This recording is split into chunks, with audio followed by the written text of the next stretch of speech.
मेरा जन्म। सर्दी की सुहानी शाम थी। चारों ओर साए साए कर ठंडी हवाएं बह रही थी। मशालें जलना शुरू हो चुकी थी। अधिकांश लोग घरों को लौट चुके थे, लेकिन मेरी तबीयत अचानक बिगड़नी शुरू हो गई थी। मैं चाहकर भी घर लौटने की परिस्थिति में नहीं था। सीने में तेज दर्द होना शुरू हो गया था और मुझे न चाहते हुए भी एक पेड़ के नीचे आसरा लेना पड़ा था। आसपास कोई दिख भी नहीं रहा था तथा जोर से आवाज देकर किसी को बुलाने की परिस्थिति में भी नहीं था। इस समय ऐसा लगने लगा था कि शायद मैं जीवन की अंतिम सांसें ले रहा हूं। हालांकि यह दुख की बात नहीं थी, क्योंकि वैसे भी उम्र 90 को पार कर ही चुकी थी। इस समय जो बात बुरी लग रही थी वो ये थी कि मैंने अपना पूरा जीवन दुख व कष्टों में गुजारा था। और इससे भी आश्चर्यजनक बात यह थी कि जीवन की संपूर्ण दुखद यात्रा अचानक एक दुस्वप्न बनकर मेरी आंखों के सामने से गुजरना शुरू हो गई थी। वाकई, जब से होश संभाला था, हमेशा बेइज्जती ही सही थी। जो जहां मिला था, दुत्कारा ही था। जिसने भी जब कभी देखा था, तिरस्कार की नजरों से ही देखा था। कमाल था, इतनी अवहेलना सहने के बावजूद स्वभावतः कभी किसी पर अपनी नाराजगी तक प्रकट नहीं कर पाया था। बस मन ही मन जलता रहा था। लेकिन सच कहूं तो आज जीवन के इस अंतिम पड़ाव पर हर उठाया हुआ कष्ट और हर सहा हुआ अपमान बड़ा व्यथित कर रहा था। हालांकि ये बात अलग है कि आज की व्यथा पूर्णतः भिन्न थी। उसमें एक सबक भी शामिल था। अब तक मैंने जीवन भर अपने साथ हो रहे दुर्व्यवहारों के लिए दूसरों को ही दोषी माना था, और जिसके चलते मैंने भीतर ही भीतर बड़ा कष्ट भी भोगा था। सोचता था संसार दुष्टों से भरा पड़ा है, मेरे लायक नहीं है, यहां शरीफों का कोई काम नहीं। परंतु आज अंतिम समय यह समझ में आ गया था कि ताली हमेशा दो हाथों से बजती है। यानी कुछ न कुछ गलती मेरी भी रही होगी। बस ये ख्याल आते ही मैं स्वयं से नाराज हो उठा और उसके साथ ही मन स्वयं के दोष ढूंढने में लग गया। कहने का तात्पर्य, व्यथा आज भी थी, लेकिन उसका पैमाना बिल्कुल भिन्न था। नाराजगी आज भी थी, परंतु उसका निशाना कोई और नहीं, मैं स्वयं था। और इस समय जब मृत्यु द्वार पर दस्तक दे रही थी, तब मैं सोचने लगा कि क्या इतनी असफलता और इतने अपमान के लिए सिर्फ दूसरे जवाबदार हैं?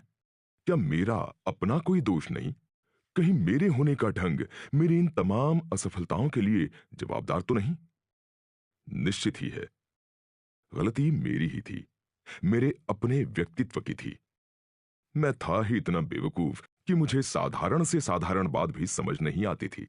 दरअसल मुझ में कोई एक कार्य भी ठीक से करने की क्षमता ही कहां थी। यही कारण था कि मैं कभी कुछ नहीं कर पाया, और परिणाम स्वरूप पूरा जीवन दुलत्तियां खाते व गालियां सुनते बीत गया। मूर्ख ऐसा था कि जहां हाथ डालता असफल हो जाता, जो कार्य करता उल्टा हो जाता। अब भला इसमें दूसरों का क्या दोष? व्यर्थ क्यों पूरे संसार को गाली देना? कुल मिलाकर जीवन के इस अंतिम क्षण में यह पक्का एहसास हो चला था कि जीवन अकारण दूसरों को दोषी मानकर व्यर्थ गंवा दिया। देर से ही सही, पर अच्छा था कि आज जीवन के इन अंतिम पलों में दोष अपना नजर आ रहा था। आश्चर्य ये कि स्वयं का दोष क्या समझ आया, अचानक मैं अपने भीतर एक शक्ति का उदय होता हुआ महसूस करने लगा। उम्र के इस पड़ाव पर अनायास ही मेरे भीतर एक शांत परंतु शक्तिशाली व्यक्तित्व का उदय हो रहा था। इधर मौत किसी भी क्षण आने को थी, सांस रुकने को ही थी कि तभी परिवर्तित हुए व्यक्तित्व के कारण भीतर एक महासंकल्प हुआ। मेरी आत्मा से आवाज निकली, देख लेना दुनिया वालों, मेरा अगला जन्म ऐसा होगा कि मैं जहां हाथ डालूंगा, मेरे हाथ सर्वत्र विजय ही लगेगी। मेरी बुद्धि, मेरे ज्ञान व मेरी आंतरिक शक्तियों के सभी समकालीन लोग कायल हो जाएंगे। मैं अगले जन्म में ऐसा कुछ कर दिखाऊंगा कि आने वाले युगों युगों तक मेरी प्रज्ञा की मिसालें दी जाएंगी, क्योंकि अब मैं दुनिया का दस्तूर समझ गया हूं। यहां मनुष्य को स्वयं के द्वारा स्वयं का उद्धार करना पड़ता है, और वो करना मैंने प्रारंभ कर दिया है। अब अगले जन्म में मुझे सफल जीवन जीने से कोई नहीं रोक सकता। और भगवान, तू भी सुन ले, मैं अब किसी कीमत पर हताशा का एक और जीवन गुजारने को तैयार नहीं। यदि तुमने मेरे काम में अड़ंगा डालने की कोशिश की या मेरे जीने में व्यवधान पैदा करने की जरूरत की, तो मैं तेरे इन बद इरादों को कभी कामयाब नहीं होने दूंगा। मैं आज जीवन के इस अंतिम क्षण ये संकल्प लेता हूं कि अगला जन्म कैसा भी मिले, मैं तुझे हर हाल में जीत कर दिखाऊंगा। अपनी बुद्धि व चतुराई का परचम पूरे विश्व में फहरा कर दिखलाऊंगा। इस जन्म में तो मैंने जहां हाथ डाला वहीं हार का मुंह देखा। सब जीत गए मुझसे, मैं सबसे ही हारा।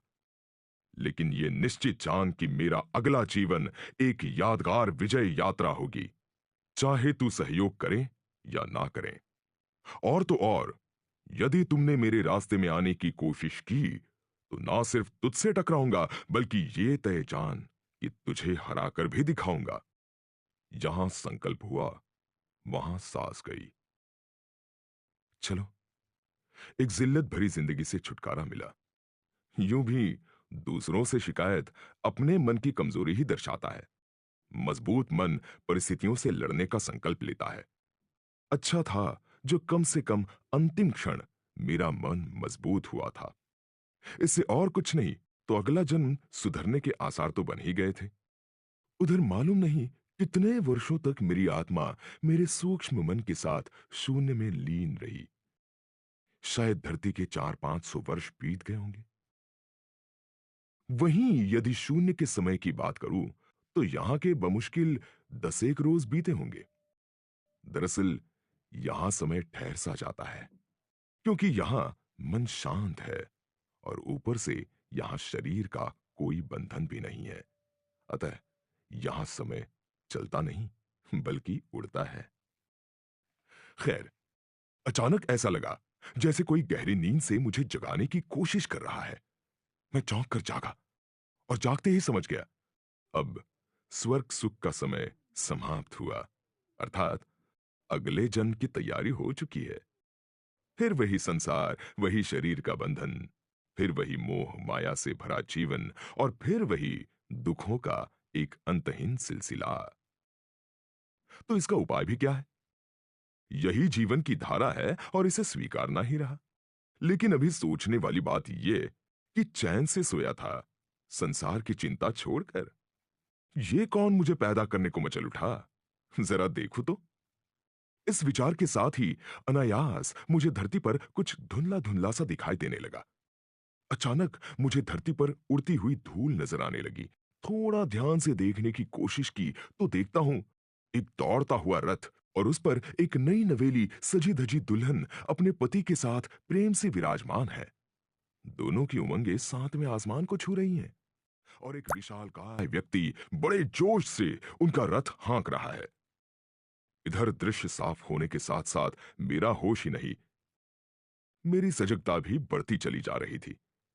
समझते देर न लगी कि रथ पर सवार ये नई नवेली दुल्हन मेरी होने वाली माता देवकी है, जिसके गर्भ में मुझे अगला जन्म लेना है। और उसके बगल में उसके पति यानी मेरे होने वाले पिता वसुदेव बैठे हुए हैं, तथा बड़े उत्साह से रथ हाँकने वाले और कोई नहीं, मेरे मामा कंस हैं। ये नजारा देखते ही मैं खुश हो गया। चलो, जिल्लतों से छुटकारा तो मिला। अगला जन्म किसी बड़े घर में होना तो तय हुआ। सच कहूं तो लालन पालन राजमहल में होने के नाम से यहां पड़ा पड़ा भी मैं पागल हुआ जा रहा था। अभी सपने देखना प्रारंभ ही किया था कि ये क्या, मैं फिर बेहोश हो गया और पता नहीं फिर कितने वर्ष बेहोश पड़ा रहा। वैसे तो आकाश में सूक्ष्म मन हमेशा बेहोश व सुप्त ही रहता है, क्योंकि यहां मन के लिए करने को कुछ विशेष होता नहीं। लेकिन न जाने क्यों इधर मेरा सूक्ष्म मन बार बार होश में आने की कोशिश कर रहा था।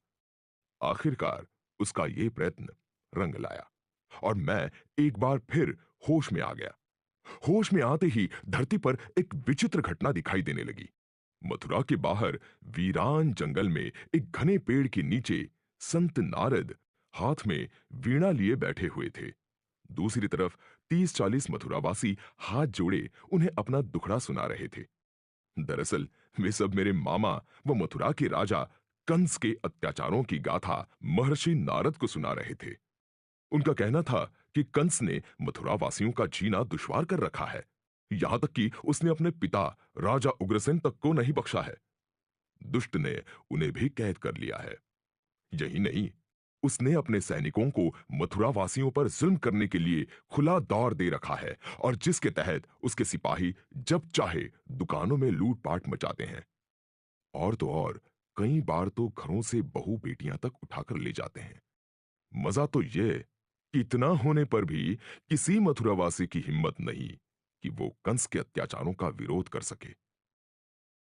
कुल मिलाकर आज मथुरा में ऐसा कोई नहीं जो उसके जुल्म के सामने आवाज उठा सके। 100 बातों की एक बात यह कि आप जैसे संत होते हुए भी हम पशुओं सा जीवन व्यतीत कर रहे हैं। कृपया इस बात पर गौर कर आप हम मथुरा वासियों पर दया फरमाएं। मैं तो ये नजारा देखते ही चौंक गया।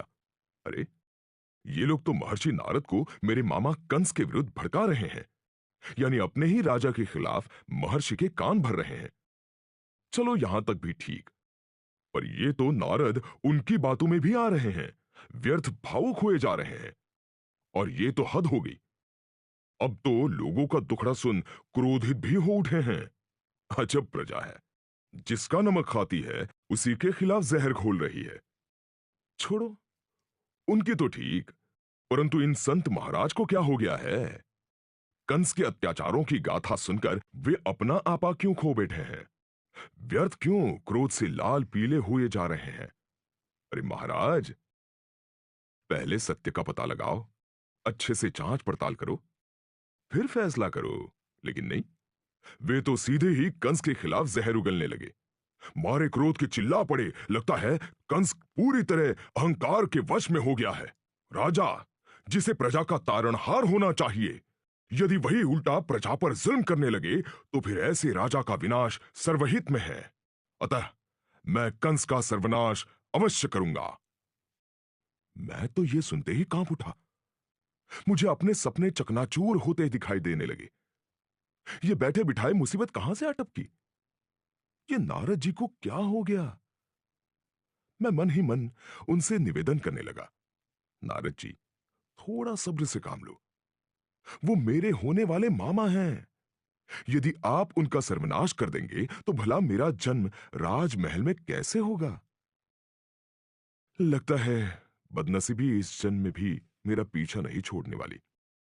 बस ये अशुभ विचार आते ही मेरे पूरे अस्तित्व पर गहरी हताशा छा गई। उधर अपना आपा पूरी तरह खो बैठे नारद दंदनाते हुए सीधे कंस के राजमहल जा धमके। बाहर से देखने पर ही राजमहल बड़ा भव्य नजर आ रहा था। कई बेशकीमती साजो सामान महल के कोने कोने में रखे देखे जा सकते थे। शानदार प्रवेश द्वार के बाद भी कई छोटे मोटे गलियारों से गुजरकर ही कंस के सभा कक्ष तक पहुंचा जा सकता था।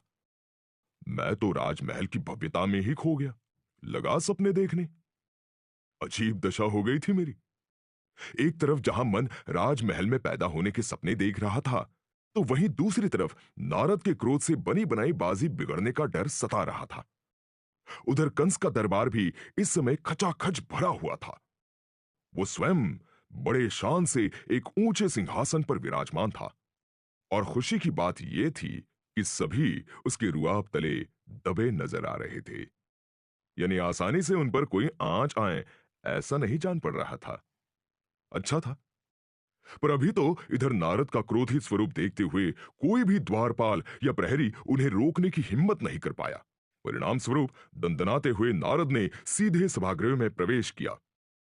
अचानक बिना किसी पूर्व सूचना के क्रोधित नारद को अपने दरबार में आया देखकर एक बार को कंस भी थोड़ा सकपका गया। हालांकि वो जल्द ही संभल भी गया। निश्चित ही उसके लिए यह बिल्कुल अप्रत्याशित था, और इस अप्रत्याशित की कुछ हड़बड़ाहट उसमें अब भी बनी हुई थी। आगे उसी हड़बड़ाहट में उसने नारद को विराजमान होने का निवेदन किया। वो लगे हाथों उनके आने का कारण भी पूछ लिया। लेकिन नारद, जो पहले ही क्रोध में लाल पीले हुए जा रहे थे, वे कहां कंस का कोई निवेदन स्वीकारने वाले थे। वे जहां खड़े थे वहीं खड़े रहे और खड़े खड़े ही ऊंची आवाज में गर्जना की। मैं यहां बैठने नहीं बल्कि तेरे अत्याचारों पर लगाम लगाने आया हूं। मैं तुझे यह चेताने आया हूं कि तेरे सर पर तेरा काल मंडरा रहा है। नारद के मुंह से यह सुनते ही कंस हक्का बक्का रह गया। उसका मुंह खुला तो खुला ही रह गया। उधर पूरे दरबार में भी सन्नाटा छा गया। इधर नारद का क्रोधित स्वरूप देखकर और उनकी कटुवाणी सुनकर एक क्षण को तो कंस भी बुरी तरह घबरा गया। लेकिन दूसरे एक क्षण उसके चिंतन ने करवट ली। मेरे ही दरबार में मेरे ही दरबारियों के सामने मुझे ही ललकारा। बस ये ख्याल आते ही उसकी घबराहट ने अहंकार का स्वरूप धारण कर लिया। फिर आगे उसी अहंकार के वश होकर वो बोल पड़ा, कहां है मेरा काल? कौन मार सकता है मुझे? कौन है मथुरा में जो सपने में भी मुझसे टकराने की सोच सकता है? कंस ने भले ही अपनी ओर से आत्मविश्वास दिखाने की कोशिश की हो, पर उधर दरबारियों पर इसका कुछ विशेष असर हुआ हो ऐसा नहीं लग रहा था। दरबार में छाई घबराहट अब भी कायम थी। वैसे दरबार में इस समय मेरे माता पिता समेत कई सम्मान्य व्यक्ति विराजमान थे, जिनमें आचार्य गर्गाचार्य व महामंत्री अनर्थ प्रमुख रूप से शामिल थे। इधर नारद की बात करूं तो कंस की अहंकार रूपी वाणी ने नारद के क्रोध में उल्टा इजाफा ही किया, और फलस्वरूप जवाब में नारद ने भी आवाज ऊंची करते हुए कहा, अरे दुष्ट कंस, मौत तेरे निकट ही खड़ी है, लेकिन उसे देखने के लिए आंखों पर बंधी अहंकार की पट्टी खोलनी पड़ेगी। यह सुनते ही कंस फिर जमीन पर आ गिरा। उसका सारा आत्मविश्वास धरा का धरा रह गया। मारे डर के उसने चारों तरफ नजर घुमाई, लेकिन उसे अपने चारों ओर उसके जी हुजूर दरबारियों के सिवाय कोई नजर नहीं आया। फलस्वरूप उत्साह में आया कंस नारद की कटुवाणी ज्यादा देर तक बर्दाश्त नहीं कर पाया। वैसे भी वो अपने ही दरबार में अपना अपमान कब तक सहन करता है। आखिर उसने भी अपना आपा खो दिया और पागलों की तरह चिल्लाते हुए बोला, कहां है, कहां है मेरी मौत? अरे पागल फकीर, मुझे तो दूर दूर तक मेरी मौत कहीं दिखाई नहीं दे रही। ये सुनते ही नारद को हंसी आ गई। शायद कंस का बौखलाना उन्हें भा गया था। अतः अब कि वे बड़े शांत भाव से बोले, कंस, स्वयं का पतन देखने के लिए विवेक की जो आंख चाहिए वो तुम्हारे पास नहीं है। ये जो तेरे पास तेरी बहन देवकी खड़ी है, उसके गर्भ में ही तेरी मौत छिपी हुई है। जा, देवकी का 8वां बालक तेरी मौत का कारण बनेगा। वो तुम्हारी मृत्यु का परम कारण होगा। वो अति शक्तिशाली होगा, वो ईश्वर होगा। बस इतना कहते हुए वह जोरदार ठहाका लगाते हुए नारद दरबार से चले गए। नारद का व्यवहार देख मैं थोड़ा अचंभित हुआ। अभी इतने क्रोधित थे, फिर अचानक हंसकर शांत हो गए और फिर ठहाका लगाते हुए चले भी गए। दूसरी तरफ मामा है, जो एक बार क्रोधित हुए तो होते ही चले गए। उधर दरबारियों में भी जो घबराहट फैली थी, वो नारद के चले जाने के बाद भी यथावत ही थी। ऐसा क्यों? कहीं संत का क्रोध एक अभिनय तो नहीं? वैसे तो अभिनय ही जान पड़ रहा था, तभी तो इतनी जल्दी जल्दी भावदशा परिवर्तित कर पा रहे थे। ये तो बहुत अच्छा है। क्रोध का क्रोध भी हो गया, वो भीतर कोई हलचल भी नहीं हुई। मैं सोचने लगा कि कहीं यही तो संत और आम मनुष्यों का फर्क तो नहीं। अब असल बात चाहे जो हो, पर मुझे यह देखकर खुशी हो रही थी कि मेरा मन अब चिंतन भी करने लगा था।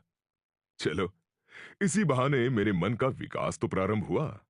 कम से कम ये तो तय हुआ कि अब इस जन्म में मैं पिछले जन्म की तरह मूर्ख नहीं होऊंगा। अब मूर्ख होऊंगा या नहीं, पर पैदा कहां होऊंगा? सो अभी तो यहीं के हालात बयां करूं। यहां नारद की बातों से दरबार में भूचाल आया पड़ा था। जहां गर्गाचार्य वो अनर्थ गहरी सोच में डूबे जान पड़ रहे थे, वहीं मां देवकी मारे घबराहट के अब भी कांप रही थी। पिता वसुदेव भी पूरी तरह हिल गए थे, और इन सब के विपरीत कंस पूरी तरह खामोश था। शायद ये खामोशी उसके मन में चल रही कोई बड़ी उथल पुथल का द्योतक थी। और हुआ भी यही।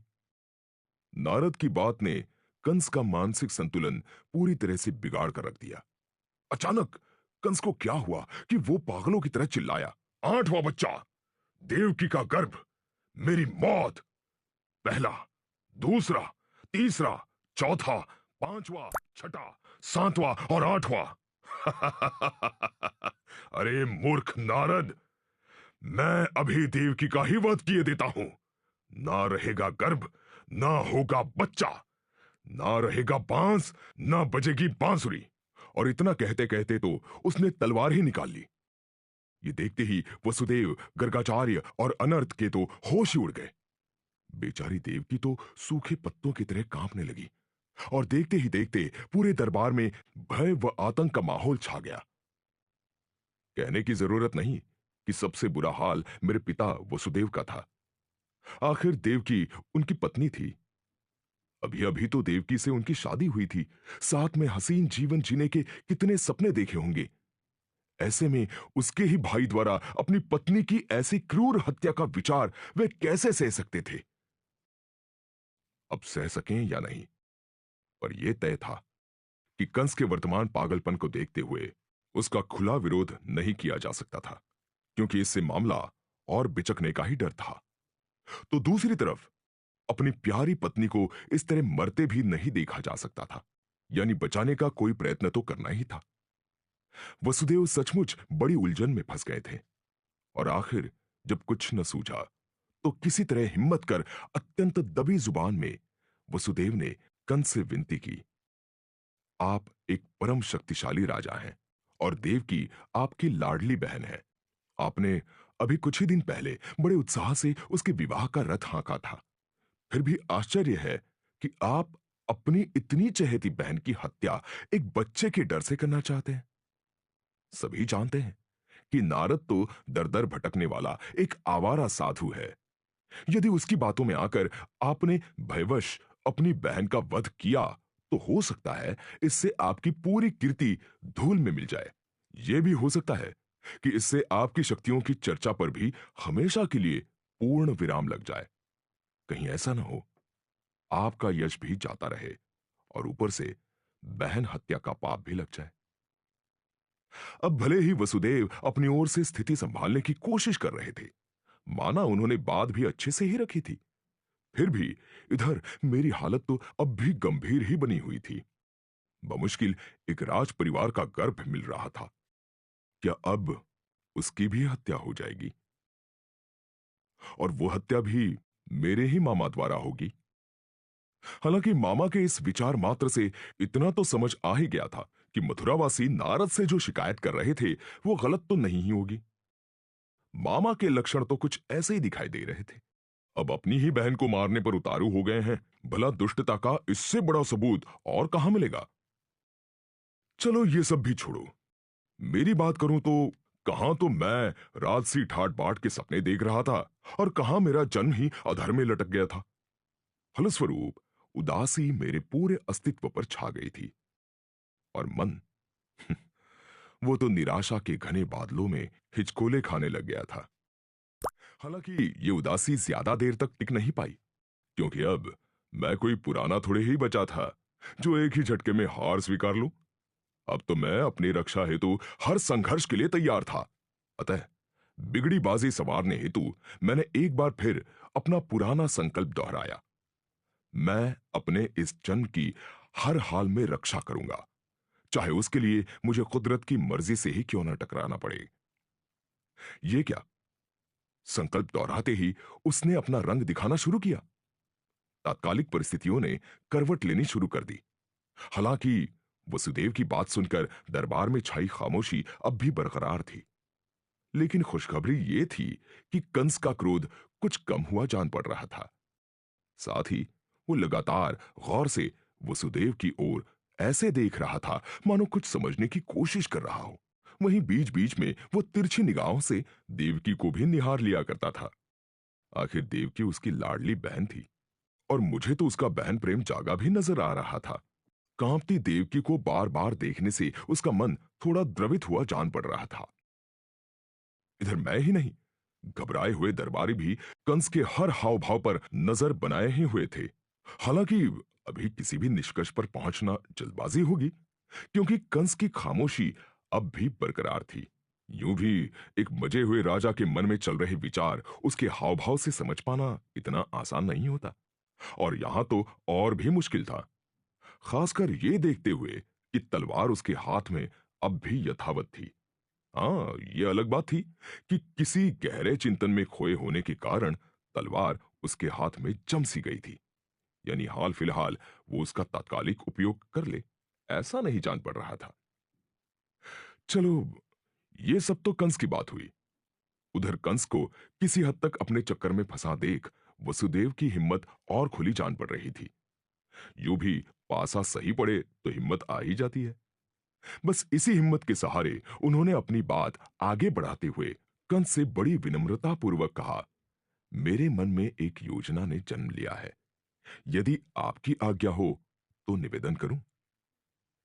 कंस, जो पहले से ही दुविधा में फंसा हुआ था, योजना शब्द सुनते ही कुछ राहत महसूस करने लगा, क्योंकि वो न सिर्फ स्वयं की मृत्यु से बचना चाहता था, बल्कि हो सके तो अपनी प्यारी बहन की हत्या के पाप से छुटकारा भी चाहता था। और गौर से देखा जाए तो वो इसी उलझन में फंसा हुआ था। उसे लाख सोचने पर भी दोनों के साबुत बच निकलने का कोई उपाय नहीं सूझ रहा था। ऐसे में अंधा क्या मांगे, दो आंखें। बस कंस की हालत भी कुछ ऐसी ही थी। उसने तुरंत वसुदेव की ओर देखते हुए हामी में सिर हिलाया, अर्थात योजना विस्तार से बताने की इजाजत दी। उधर उत्साहित वसुदेव, जो योजना सुनाने को यूं ही तत्पर खड़े थे, उन्होंने तुरंत कहना प्रारंभ किया, देव की वध की बजाय तो बेहतर यह है कि आप हमें यही महल में नजर कैद कर लें। देवकी को बच्चा होते ही ना सिर्फ मैं आप तक सूचना पहुंचाऊंगा, बल्कि उसे आपके चरणों में सौंप भी दिया करूंगा। फिर आप उसके साथ चाहे जो सुलूक करें, हम उफ तक नहीं करेंगे। इस तरह बात महल से बाहर भी नहीं जाएगी और आपका यश भी बना रहेगा। आप बहन हत्या के पाप से भी बच जाएंगे और इससे बच्चे का भय भी जाता रहेगा। उधर अनर्थ व गर्गाचार्य ने तुरंत वसुदेव की बात का समर्थन किया। शायद वे भी देवकी की हत्या के पक्ष में कतई नहीं थे। वही बात कुछ कुछ कंस के भी समझ में आ ही रही थी। वैसे भी यही एक योजना थी जो कंस की सारी इच्छाओं को एक साथ पूरा कर सकती थी।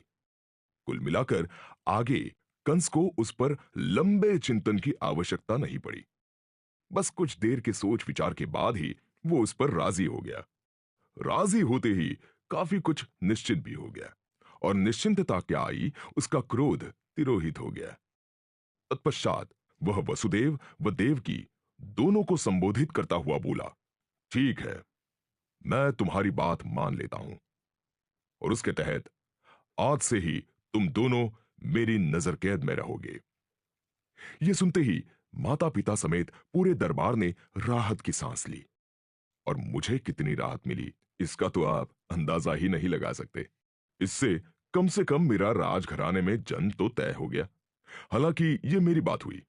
उधर चतुर कंस ने बात को और स्पष्ट करने के उद्देश्य से वसुदेव को संबोधित करते हुए कहा, देवकी को संतान होते ही सौंपने की जवाबदारी वसुदेव तुम्हारी होगी, और ध्यान रहे, मैं उसे पैदा होते ही मार डालूंगा। नारद की भविष्यवाणी।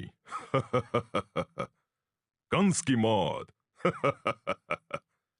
बस इतना कहकर ठहाका लगाता हुआ कंस दरबार से चला गया। निश्चित ही वह पूरी तरह निश्चिंत हो गया था। परंतु इधर देवकी ये सब सुनते ही अर्धमूर्छित होकर वसुदेव की बाहों में गिर पड़ी। निश्चित ही यह अपने बच्चों की संभावित हत्या का असर था। लेकिन इसके विपरीत वसुदेव ये सोचकर खुश थे कि चलो, हाल फिलहाल के लिए तो मेरी प्यारी पत्नी के सिर से बला टल गई। लो कर लो बात। आपकी पत्नी की तो जान बच गई, पर मेरा क्या? मैं पैदा होते ही मारा जाऊंगा, उसका क्या? ना सिर्फ मैं आसमान से उठाकर जमीन पर पटक दिया गया था, बल्कि इधर भी दृश्य कमाल का हो गया था। एक तरफ उधर जहां मां बेहोश थी, तो दूसरी तरफ इधर उसके संभावित लाल के होश उड़े हुए थे। खैर, देवकी तत्काल प्रभाव से अपने ही कक्ष में नजर कैद कर ली गई। साथ ही हाथों हाथ कंस ने देवकी पर चौबीसों घंटे नजर रखने हेतु 4 सेविकाओं की अलग से नियुक्ति भी कर दी। और इसके साथ देखते ही देखते देवकी के हसीन वैवाहिक जीवन के सपने चकनाचूर हो गए। अभी तो शादी हुई थी, बेचारी ने क्या क्या सपने देखे होंगे, और ले देकर मिली ये नजर कैद, और साथ ही मिला आने वाले बच्चों व उनकी मौत का एक लंबा इंतजार। शायद आज देवकी संसार की सबसे ज्यादा लाचार मां थी, और मैं उसका सबसे लाचार बच्चा, जो मरने के लिए ही पैदा होने जा रहा था। जैसे जैसे समय बीतता जा रहा था, वैसे वैसे नीचे मां की धड़कन तेज होती जा रही थी, और यहां ऊपर मेरी घबराहट बढ़ती जा रही थी। और समय था जो हमारी फिक्र किए बिना अपनी गति से बहे जा रहा था। ऐसे में समय कटने में क्या देर लगनी थी? आखिर समय आ ही गया, और मेरे भाई ने देवकी के गर्भ से जन्म लिया। और वादे के मुताबिक खुद पिताजी ने इसकी सूचना कंस तक पहुंचाई। वाकई कितना निष्ठुर यह कार्य था जो पिताजी को निभाना पड़ रहा था। इतिहास में शायद ही किसी पिता को अपने ही बच्चे को मारने का निमंत्रण लेकर कभी किसी के पास जाना पड़ा होगा। उधर कंस तो मानो ऐसी किसी खबर का इंतजार ही कर रहा था। बस वो तो सूचना पाते ही तत्क्षण दंदनाता हुआ देवकी के कक्ष में जा घुसा। पीछे पीछे लाचार वसुदेव दौड़े चले आ रहे थे, और उधर लाचार मां ताजी ताजी प्रसूति के कारण अब भी बेहोश पड़ी हुई थी। पर कंस क्यों ये सब फिक्र करने लगा? उसके माथे पर तो अपनी मौत के भय को लेकर इतनी क्रूरता सवार थी कि उसने आव देखा न ताव। बस तेजी से देवकी के पास सो रहे निर्दोष नवजात शिशु को उठाया, वो पूरे क्रोध से उसे दीवार पर दे मारा। अब भला कंस के सामने बेचारे बच्चे की क्या बिसात? एक ही झटके में फर्श पर खून व बच्चे का मांस बिखर पड़ा। आश्चर्य था, इतना निष्ठुर कार्य करते वक्त भी एक क्षण को कंस का हाथ नहीं कांपा था। ये तो ठीक, तत्पश्चात बड़ी बेशर्मी से क्रूर अट्टहास लगाता हुआ वो कक्ष के बाहर ऐसे चला गया मानो कुछ हुआ ही ना हो। उधर दीवार से सटे खड़े वसुदेव ये दृश्य देखते ही जमीन पर लुढ़क पड़े। ये तो अच्छा था कि मां बेहोश थी, नहीं तो ये क्रूर दृश्य देखकर उसका क्या होता। शायद वो मुझे जन्म देने के लिए जीवी थी न बचती। और अपनी मनोदशा क्या बताऊं? क्या इतनी निष्ठुर मौत पाने के लिए ही मैं पैदा होने जा रहा था? क्या मेरा बेहतर जीवन जीने का संकल्प व्यर्थ चला गया? नहीं नहीं, मेरा संकल्प कभी व्यर्थ नहीं जा सकता। बस कोई अन्य आसरा न देख बार बार यही दिलासा स्वयं को दिलाए चले जा रहा था। हालत ऐसी थी कि दिलासे की जरूरत भी मुझे थी, और दिलासा देने वाला भी मेरे अलावा कोई न था। अब तो धीरे धीरे हर वर्ष अपने जन्म का इंतजार करना और जन्म न होने पर यह दृश्य देखने को तैयार रहना मेरा भाग्य हो गया था। कुल मिलाकर अगले 3 वर्षों में मैं अपने 3 भाइयों की ऐसी क्रूर हत्या देख चुका था। वही वसुदेव का कंस को सूचना देना और कंस का क्रूरतापूर्वक बच्चे को मारना, बस यह सिलसिला चल पड़ा था। यानी वर्ष भर इस दुर्भाग्यशाली क्षण का इंतजार करना, फिर यह क्रूर कृत्य देखना। यह तो अच्छा था जो मैं अब तक पैदा नहीं हुआ था, वरना मेरी यह आत्मकथा शुरू होने से पूर्व ही खत्म हो गई होती। वहीं यदि दूसरे तरीके से सोचूं तो यह कुदरत की मेरे साथ क्रूरता थी जो मुझे हर वर्ष अपने भाइयों की ऐसी मौत देखनी पड़ रही थी। खैर, इधर अब तक घटे हादसों ने मेरे सूक्ष्म मन पर कंस की क्रूरता, वसुदेव की लाचारी और देवकी की पीड़ा की अपनी एक गहरी छाप बनाना शुरू कर दी थी। उधर मैं अब तक सिर्फ इतना जानता था कि मुझे देवकी के गर्भ में अगला जन्म लेना है, परंतु किस क्रम में पैदा होने वाला हूं यह नहीं जानता था। यानी उत्सुकता के नाम पर कब मरना है इसका इंतजार था। वहीं यदि मनोदशा की बात करूं तो जहां एक ओर मेरा मन हर बच्चे की मृत्यु के साथ एक भयंकर वेदना झेल रहा था, वहीं दूसरी ओर यह संतोष भी दे रहा था कि चलो कम से कम मैं अब तक पैदा नहीं हुआ हूं। लेकिन कब तक? बस यही सोचकर मन फिर विचलित हो उठता था। कमाल था, समय पार की दुनिया में भी समय काटे नहीं कट रहा था। समय शून्य स्वर्ग की दुनिया में भी ना सिर्फ समय रूपी महान नर्क को भोगना पड़ रहा था, बल्कि भावों के उतार चढ़ावों को भी झेलना पड़ रहा था। कहने का तात्पर्य, आज नहीं तो कल। बस इस इंतजार ने समय की उपस्थिति का पक्का एहसास करा दिया था। वहां इससे यह भी समझ गया था कि समय का पता न चलना स्वर्ग है और समय का एहसास नर्क है। शायद यही शास्त्रों में चर्चित स्वर्ग और नर्क का सार होना चाहिए। होगा। मेरे लिए तो अभी सुकून की बात यह थी कि जिस मन ने पिछले जन्म में जीवन भर सिर्फ वेदना का अनुभव किया था, वही मन इस समय विकट परिस्थितियों के बावजूद प्रमाण में काफी कम विचलित था। इसे मेरे मानसिक विकास के लिए एक बड़ी उपलब्धि के रूप में देखा जा सकता है। निश्चित ही मन का हो रहा यह विकास उत्साहवर्धक भी था और महत्वपूर्ण भी, क्योंकि शरीर का साथ तो एक जन्म का होता है, पैदा होते ही मर भी गया तो क्या फर्क पड़ना था, परंतु मन का साथ तो जन्मों जन्मांतर का होता है, अतः उसका विकास ज्यादा मायने रखता था। खैर, आपको याद होगा पूर्व जन्म में मृत्यु के समय जब मैंने अपने पूरे जीवन का विश्लेषण किया था, तभी यह समझ गया था कि मनुष्य के असफल जीवन के लिए कोई और नहीं, उसका स्वयं का व्यक्तित्व ही जवाबदार होता है। शायद वही विश्लेषण का गुण मुझ में तेजी से बढ़ता जा रहा था। अर्थात इस समय मेरा मन वेदना, संतोष व विश्लेषण के मिले जुले अनुभवों से गुजर रहा था।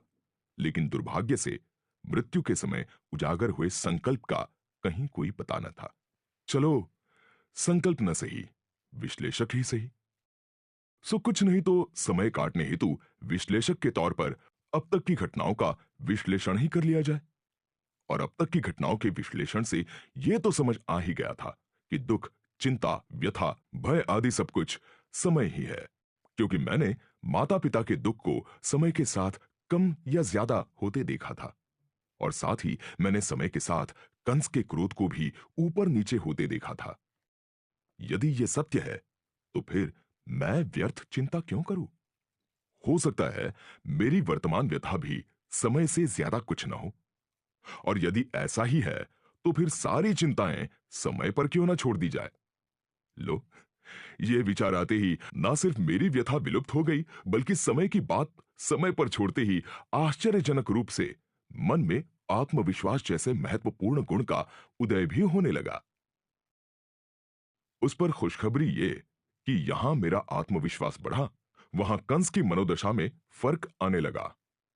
दरअसल 4 बच्चों की हत्या कर कंस अब काफी हद तक आश्वस्त हो चुका था, और आगे उसे बाकियों की हत्या में भी कोई अड़चन दिखाई नहीं दे रही थी।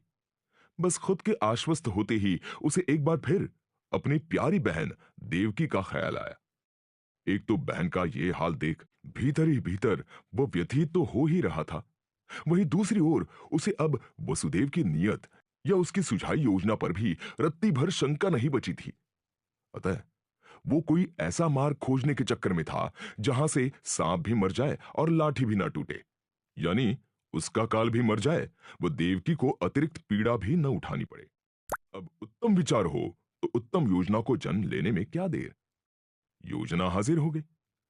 उसने सोचा, जब मेरा काल देवकी की 8वीं संतान है तो व्यर्थ क्यों अन्य भांजों को मारूं, क्यों ऐसा कर व्यर्थ अपनी बहन की पीड़ा और बढ़ाऊं।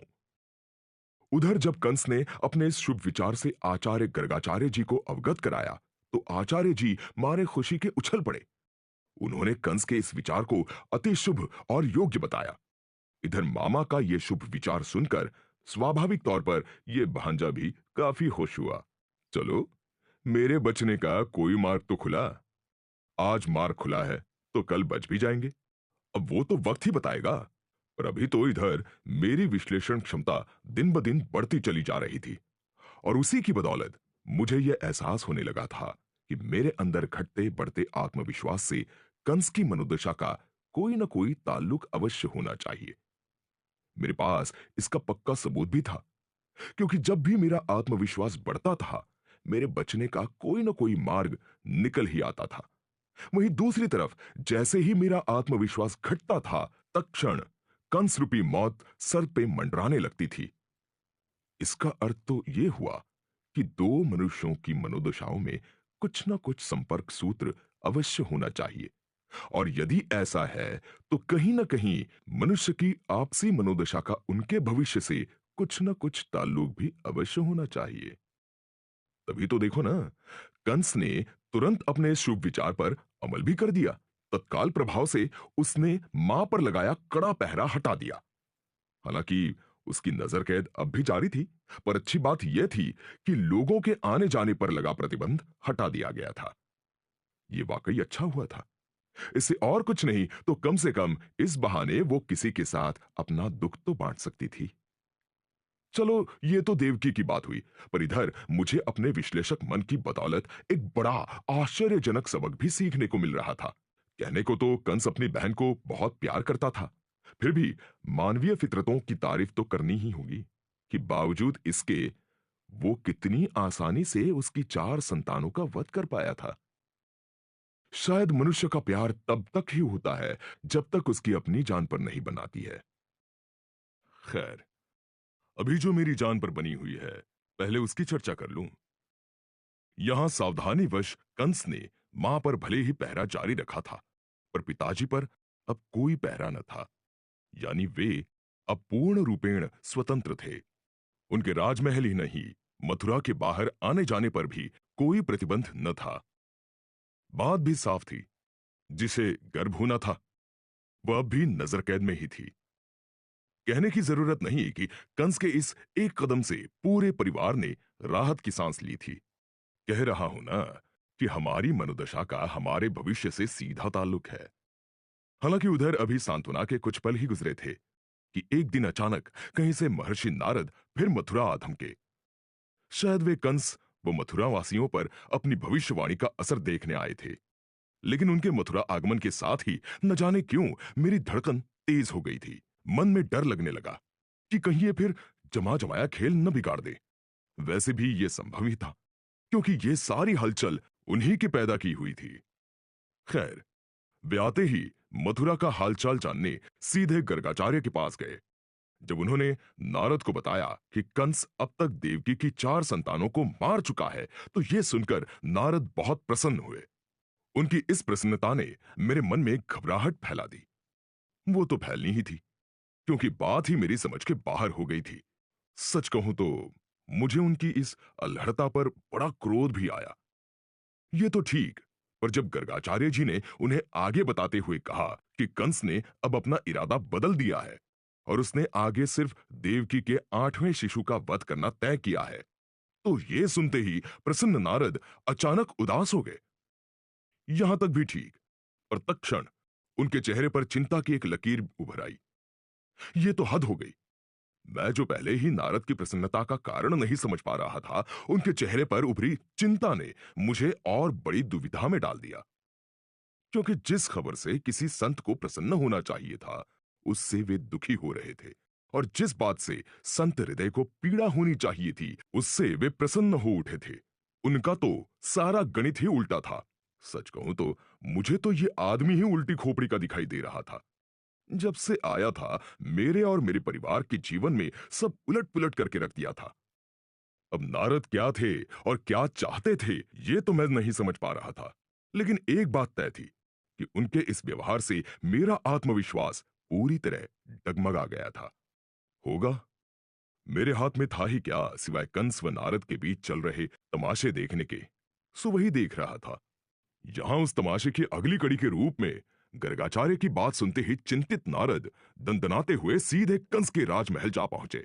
वो उस समय अपने बगीचे में ही टहल रहा था।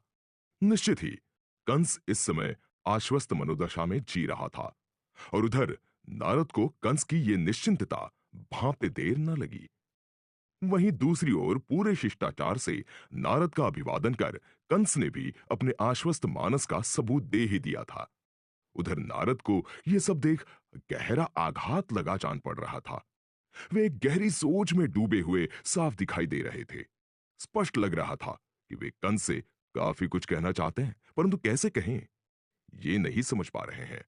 बस इसी उलझी मनोदशा में उनकी निगाह कंस के बगीचे को यहां वहां निहार रही थी कि तभी अचानक उनकी नजर दूर खड़ी एक बैलगाड़ी पर पड़ी।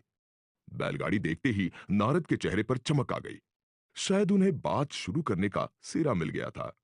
उन्होंने तुरंत इशारे से कंस को बैलगाड़ी के निकट बुलाया और फिर बैलगाड़ी का पहिया दिखाते हुए ही उन्होंने कंस से पूछा, इस पहिए को ध्यान से देखो।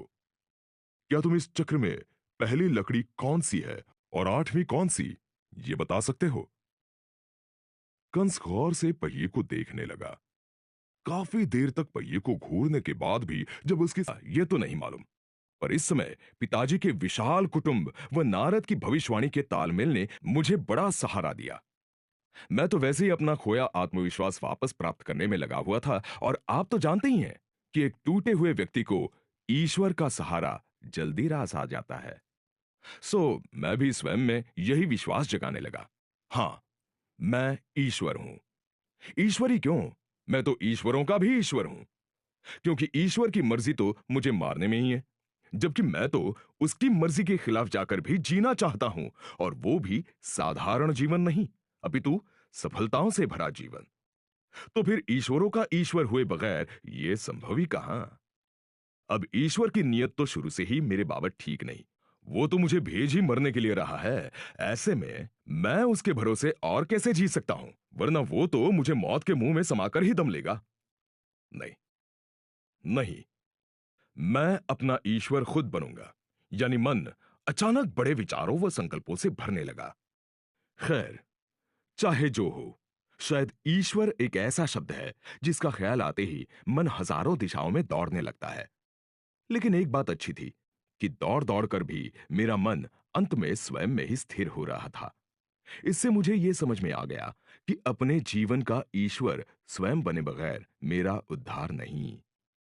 ऐसा शुभ विचार क्या आया कि एक बार फिर मेरा आत्मविश्वास तेजी से बढ़ने लगा, और इसके साथ ही मनुष्य जीवन का एक और गणित मेरे जहन में साफ हो गया कि स्वयं को अपने जीवन का ईश्वर मानने से आत्मविश्वास बढ़ता है, जबकि अन्य ईश्वरों के भरोसे जीने से आत्मविश्वास कमजोर हो जाता है। और अपना यही अनुभव मैंने गीता में दोहराया था।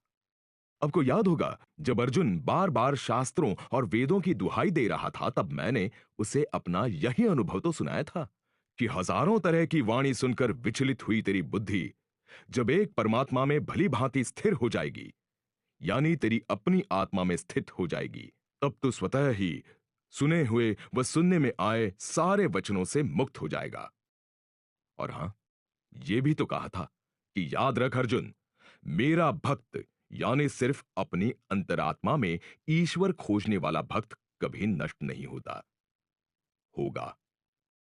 अभी तो इन्हीं सब विचारों के तहत मेरे पास अपने स्वयं के ईश्वर बने बगैर कोई चारा ही नहीं था, और मैं बनने को तैयार ही बैठा था। बस मान लिया अपने को अपना ईश्वर, यानी मैं अब नष्ट नहीं होऊंगा। अभी यह सोच आश्वस्त हुआ ही था कि यहां तो सब उल्टा हो गया। इधर मेरा आत्मविश्वास बढ़ा, उधर कंस की क्रूरता में इजाफा हुआ। वो भी इस हद तक कि उसने अब देवकी की बची 4 संतानों को एक खुले प्रांगण में समारोह पूर्वक मारना तय किया। लो कर लो बात। ये तो मामा अपने भांजों की हत्या का समारोह मनाने जा रहा है। यानी कि मेरी सोच ही गलत हो गई। मेरा मानस, जो नारद के गणित को पहले ही नहीं सुलझा पा रहा था, आत्मविश्वास के इस उल्टे प्रभाव ने उसे और उलझा कर रख दिया, और जिसके फलस्वरूप बमुश्किल प्राप्त किया आत्मविश्वास पूरी तरह डगमगा गया। यह तो 4 दिन चले 2.5 कोस वाली बात हो गई। होगा। अभी तो उधर देवकी को 5वीं संतान होने का समय भी नजदीक आ ही गया था। इधर कंस भी पूरी तरह चौकन्ना था। अब कि जैसे ही वसुदेव ने कंस को 5वां पुत्र होने की सूचना दी, कंस ने तत्क्षण शिशुवध महोत्सव में सम्मिलित होने के लिए पूरे शहर में ढिंढोरा पिटवा दिया। यानी अब कि नवजात शिशु का वध एक उत्सव के रूप में मनाए जाने का पूरा इंतजाम हो चुका था। मैं बुरी तरह विचलित हो उठा। अब यही दिन देखना बाकी रह गया था। ये तो सारा संकल्प धरा का धरा रह गया था। हाँ, एक बात अच्छी थी कि मन के किसी कोने में थोड़ा बहुत विश्वास अब भी कायम था। आशा बनी हुई थी कि मेरा लिया संकल्प पूरी तरह व्यर्थ कैसे जा सकता है। खैर, आज उत्सव का दिन था। प्रांगण मथुरा वासियों से खचाखच ऐसे भर गया था मानो कोई शानदार महोत्सव मनाया जाने वाला हो। निश्चित ही कुछ लोग कौतूहलवश आए होंगे, परंतु स्पष्टतः अधिकांश लोग कंस के भय के कारण आए जान पड़ रहे थे। इसमें भी कोई दो राय नहीं कि कंस इस समय अपनी क्रूरता के सर्वोच्च शिखर पर विराजमान था। अपनी मौत से डरा कंस मानवीयता तक भूल गया था। उसकी क्रूरता का आलम तो यह था कि देवकी के पास सो रहे नवजात शिशु को बड़ी निर्दयतापूर्वक उसने अपने हाथों में पकड़ा। वह दंदनाता हुआ बड़ी शान से उत्सव प्रांगण की ओर रवाना हुआ। वो पूरे रास्ते नवजात शिशु को बड़ी क्रूरतापूर्वक अपने पंजों में जकड़े हुए पूरे शान से उत्सव प्रांगण की ओर बढ़ा जा रहा था, और हमेशा की तरह लाचार वसुदेव उसके पीछे पीछे दौड़े चले जा रहे थे। उधर जैसे ही कंस ने प्रांगण में प्रवेश किया, करतल ध्वनि से उसका स्वागत किया गया। इससे उत्साहित हो कंस ने बड़ी निर्दयतापूर्वक हाथ में पकड़े बच्चे को पास ही बड़ी एक पत्थर की शिला पर दे मारा।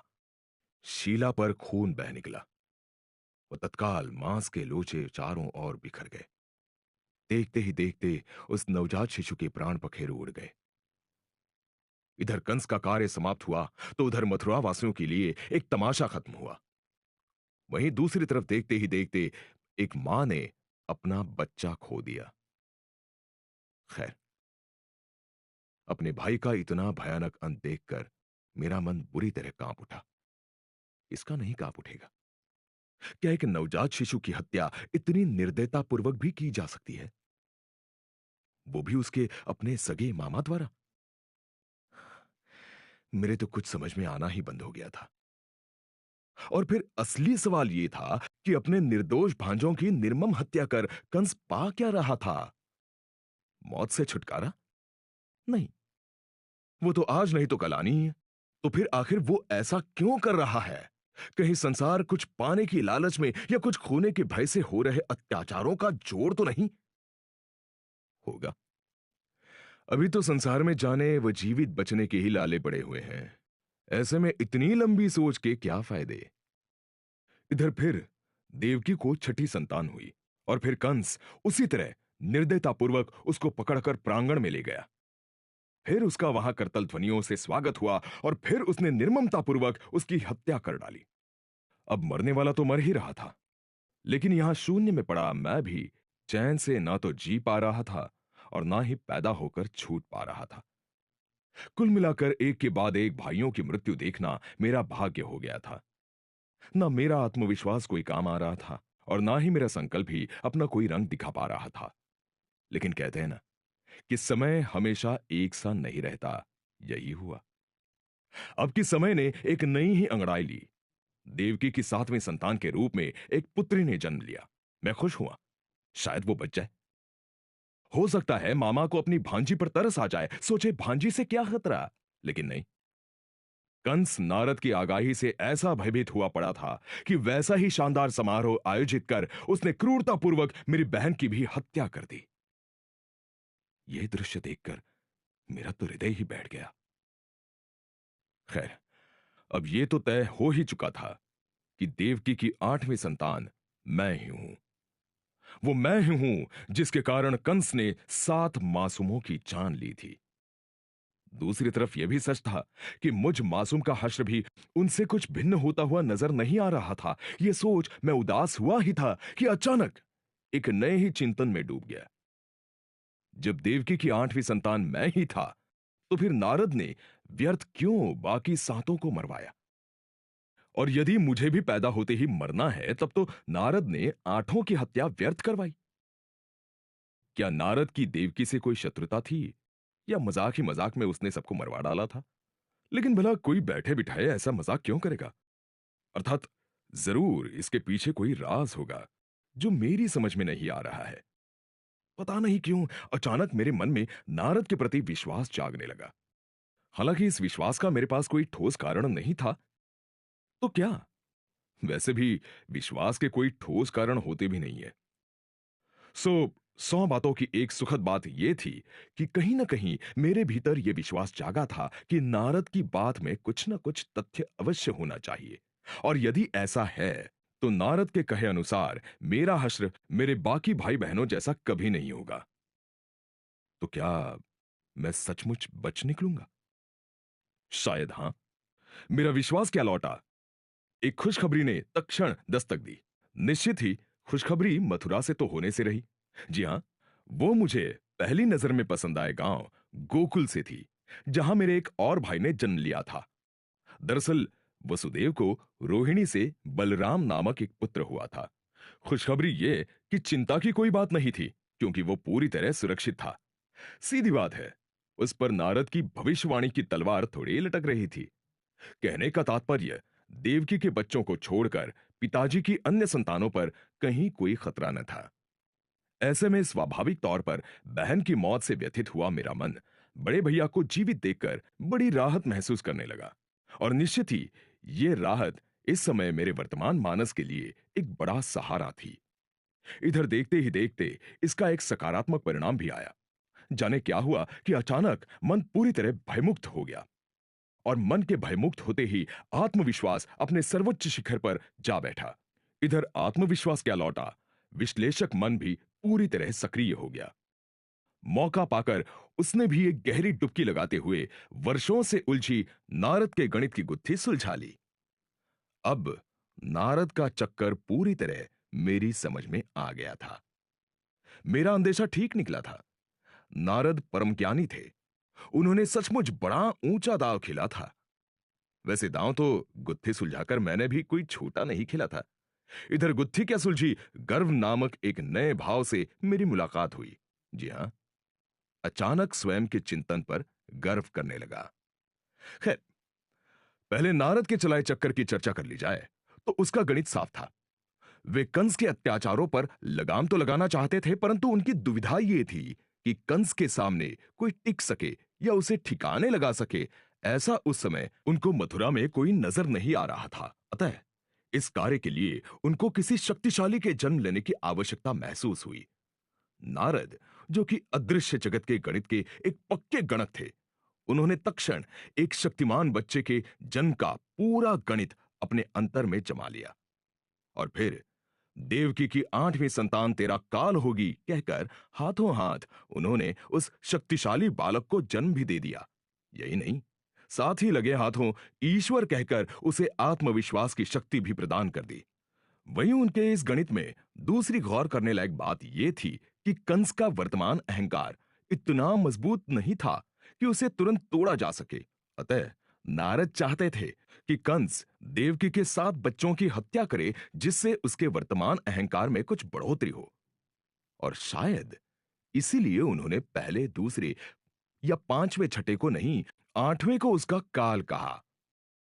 उधर कंस ने भी पहले 4 बच्चों का वध कर अपने कदम नारद के गणित की ओर तेजी से बढ़ा ही दिए थे। लेकिन जब उसे 8वें बच्चे को छोड़कर बाकी को न मारने का शुभ विचार आया तो नारद विचलित हो गए। स्वाभाविक तौर पर इससे उन्हें अपना गणित लड़खड़ाता हुआ नजर आने लगा, क्योंकि यदि ऐसा हुआ तो कंस का अहंकार अपनी चरम सीमा पर कैसे पहुंचेगा, और अहंकार के बगैर चरम सीमा पर पहुंचे उसका विनाश कैसे होगा। लेकिन कहते हैं ना कि जो हार मान जाए वो संत कैसा। बस नारद ने गाड़ी के पहिए की लकड़ियां बताकर कंस को सभी बच्चों की हत्या के लिए उकसाया, और बेचारा भयभीत कंस नारद के जाल में फंस गया। दरअसल नारद ने ऐसा कर कंस के पाप और अहंकार में बढ़ोतरी निश्चित की, क्योंकि अहंकार का यह नियम है कि वो एक शिखर पर पहुंचकर स्वतः ही टूट फूट कर खत्म हो जाता है। पहले तो आम मनुष्यों की तरह ये गणित न समझ पाने की वजह से मैं भी विचलित हुआ था कि नारद कैसे संत हैं जो कंस को बाल हत्या के लिए उकसा रहे हैं। लेकिन आज जब बात समझ में आ गई तो मैं नारद के गणित का कायल हो गया। उसने 7 बच्चों को मरवाया ऐसा नहीं था, क्योंकि यहां अदृश्य जगत में लाखों ऐसे सूक्ष्म मन मौजूद ही हैं जो अपने पूर्व जन्म में इतनी हताश मनोदशा में मरे हैं कि अपने अगले जन्म में जन्मते ही मौत के मुख में समाने को तैयार ही बैठे हैं। यानी जिनमें जीने की लालसा ही नहीं बची है, और जो यहां पड़े पड़े फिर मौत का बहाना खोज रहे हैं, अर्थात कुछ न सही तो बीमारी ही सही। खैर, अब मेरा विश्लेषण एकदम साफ था। दो जगत एक साथ जीवित व कार्यशील हैं।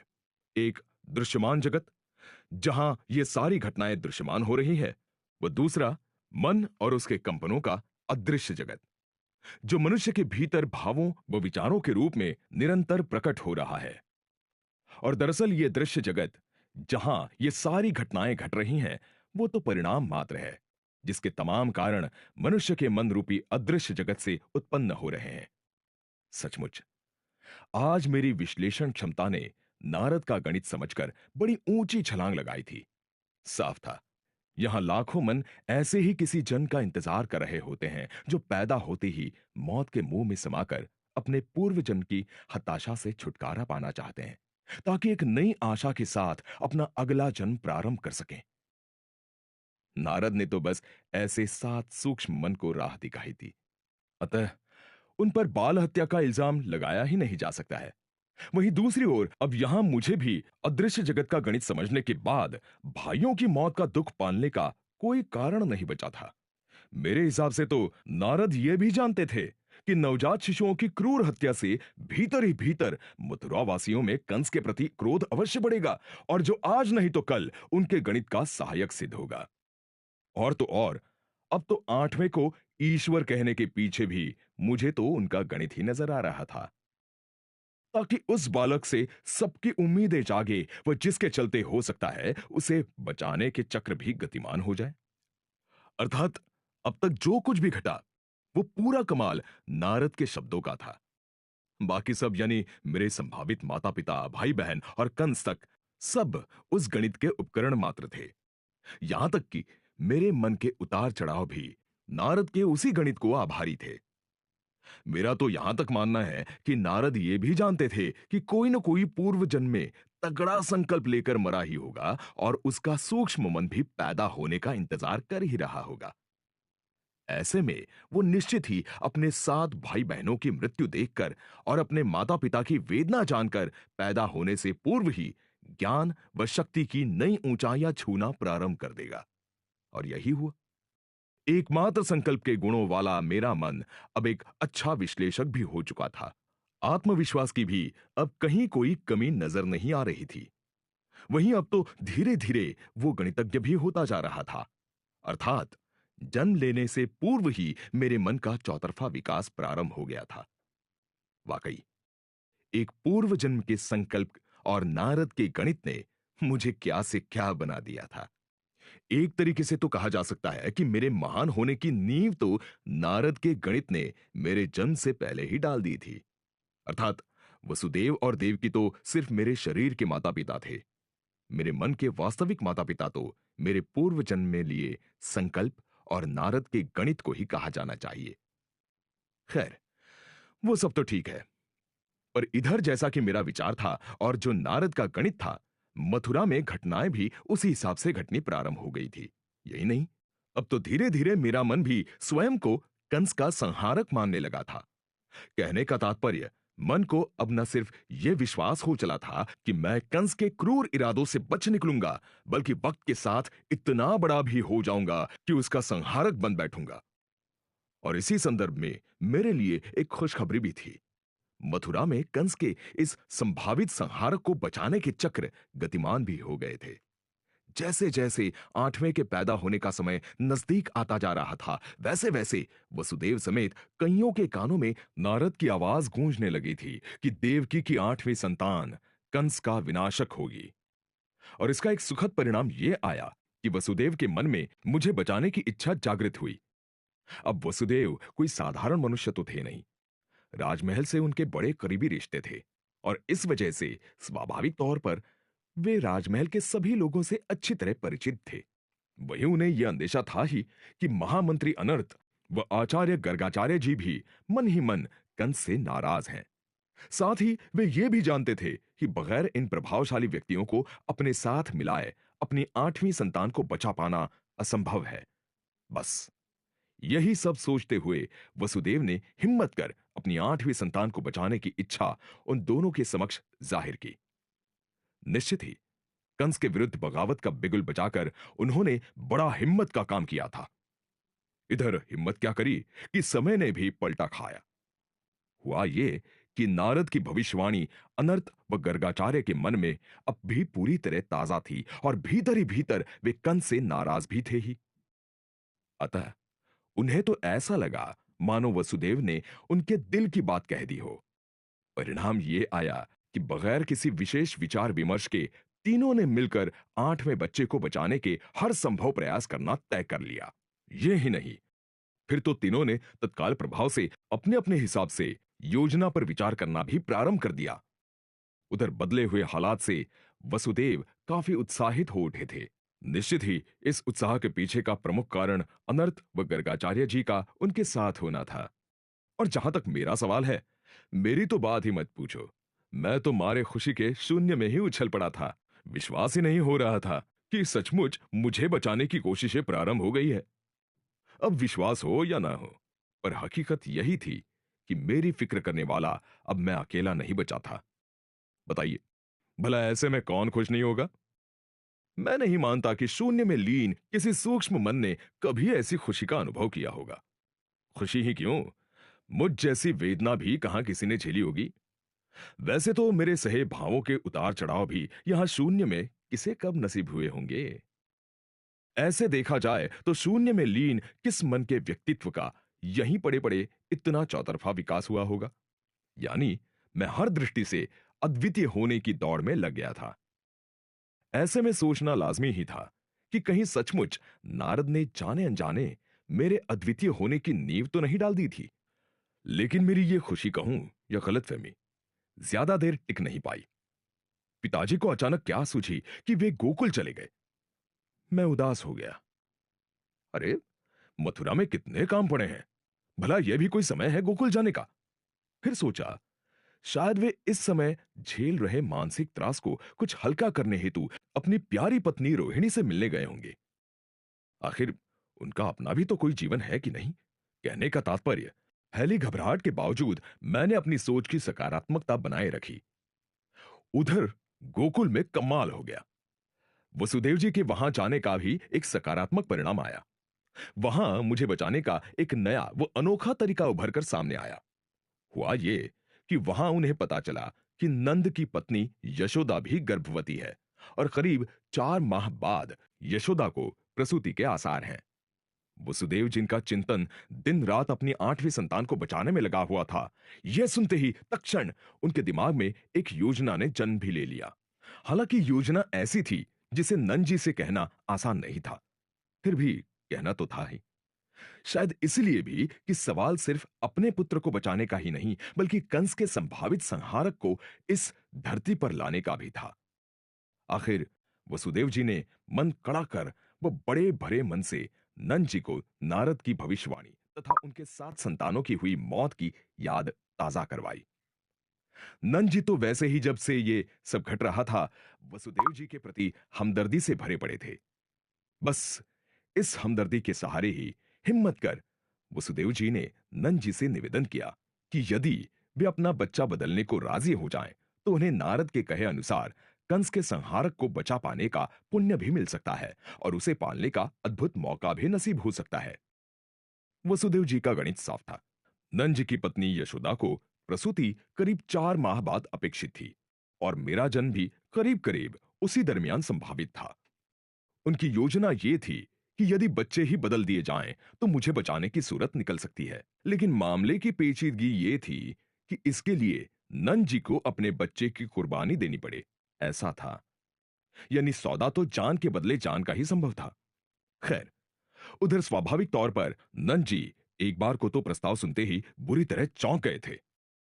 उन्हें तो चौंकना ही था, क्योंकि प्रस्ताव ही कुछ ऐसा था। सच कहूं तो ये वसुदेव की दृढ़ता ही कही जाएगी, जो वे ऐसा प्रस्ताव नंद जी को दे पाए थे। अंत में वे बच्चा बदलने को राजी भी हो गए। उधर यह भी मानना ही होगा कि नंजी द्वारा अपनी संतान कंस को सौंपना एक कठोर निर्णय था। निश्चित ही ये एक ऐसी कठोर अग्नि परीक्षा थी जिससे गुजरना आसान नहीं था। वैसे नंजी द्वारा इतनी आसानी से अपने ही कलेजे के टुकड़े को सौंपने के लिए राजी होने में कई बातों ने एक साथ अपना प्रभाव डाला था। सर्वप्रथम तो वसुदेव उनके खास मित्र, अजीज व हितैषी थे और इस समय वे अपनी 7 संतानों को खोने के शोक में डूबे हुए थे।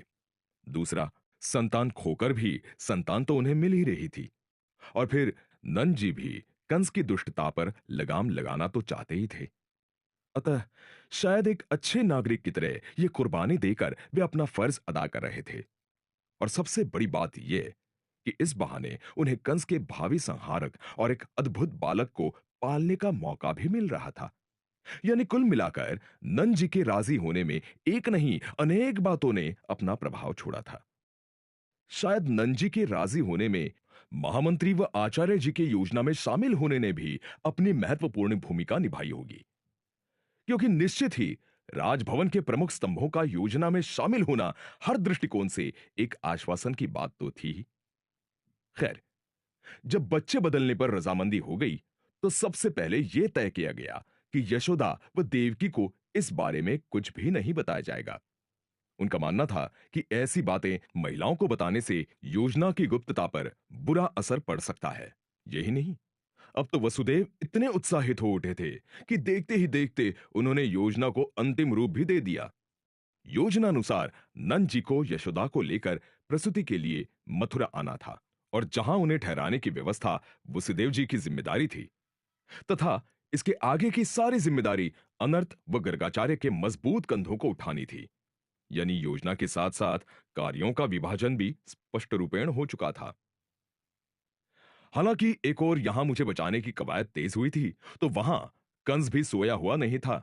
उसने भी 8वें शिशु का हर हाल में वध करने के चक्र तेजी से गतिमान कर दिए थे। वो 8वें शिशु के मामले में कोई जोखिम लेना नहीं चाहता था, उसे लेना भी नहीं चाहिए था। आखिर ये 8वां ही तो सारे फसाद की जड़ था। खैर, इधर अपने इस कार्यक्रम का शुभारंभ करते हुए उसने सबसे पहले देवकी व वसुदेव को फिर कड़े पहरे के बीच कारागृह में डाल दिया। कहना होगा कि इसके साथ ही उसने हम सबकी जागी उम्मीदों पर घड़ों पानी फेर दिया। कोई बात नहीं, अब क्योंकि चक्र दोनों ओर से गतिमान हो गए थे, अतः ऊंट कभी इस करवट बैठ रहा था तो कभी उस करवट। यानी मेरा जन्म दो विपरीत धाराओं का संघर्ष ही नहीं, उत्सुकता का अच्छा खासा अखाड़ा भी बनता जा रहा था। कमाल था, किसी के जन्म का इतना इंतजार और किसी के जन्म के पूर्व इतने खेल। इसका अर्थ तो यह हुआ कि मेरे अद्भुत होने की नींव डालने में हालात भी अपनी ओर से कोई कसर नहीं छोड़े हुई थी। खैर, मेरे लिए सबसे बड़ी खुशखबरी यह थी कि गर्गाचार्य व अनर्थ कंस के संहारक को बचाने का यह सुनहरा मौका किसी कीमत पर खोना नहीं चाहते थे।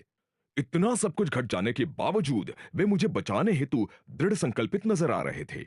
हालांकि उनके चाहने से क्या होने वाला था, कंस ने तो माता पिता को कैद कर लिया था और ऐसे में कंस की मर्जी के बगैर कारा में पत्ता तक कहां हिलने वाला था।